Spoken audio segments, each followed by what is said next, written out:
All right, so I want to go over the My Staff tab. So in the menu section, I'm here in settings. And then if you go to My Staff, you'll be able to see where you can add in any of your employees or contractors, anybody that you have on your team, and they need access to your 360 account. You can add them here. All you would need to do is just click on the Add Employee button. And then from here, let me move my stuff out of the way here. From here, you'll be able to put in their first name, their last name, their email, phone. The required fields are just the first name and the last name and the email. And then you have your advanced settings where you can set a password up for them.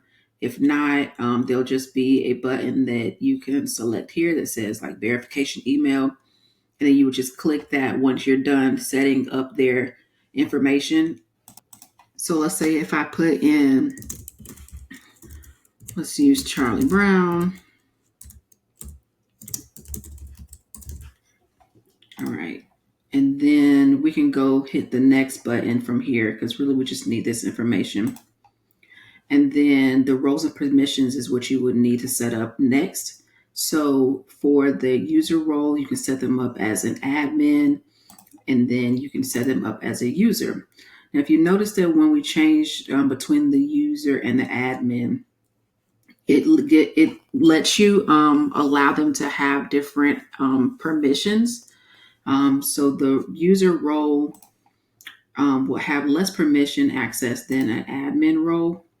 So let's say if we had it at admin role, and then the data visibility scope over here is right now currently for all records. We can also switch this to only assigned data as well too.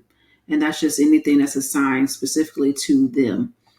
This also goes for the user as well too. You can do the same exact thing. So let's go back to admin, and I'm going to change this back to all records. So if you scroll down, you'll see that there are different check marks or check boxes that you can click on to either turn on or turn off the access level for specific features. So we got account settings, account tools, automations. You can turn off the automation for them to be able to view or manage any campaigns, workflows, triggers, view or manage appointments. We have contacts, communities, certificates, conversations, dashboard, funnels, integrations, marketing, medias, membership, opportunities, payments, reputation, and WordPress. You can turn on and off all of those features. So let me go back to the top here.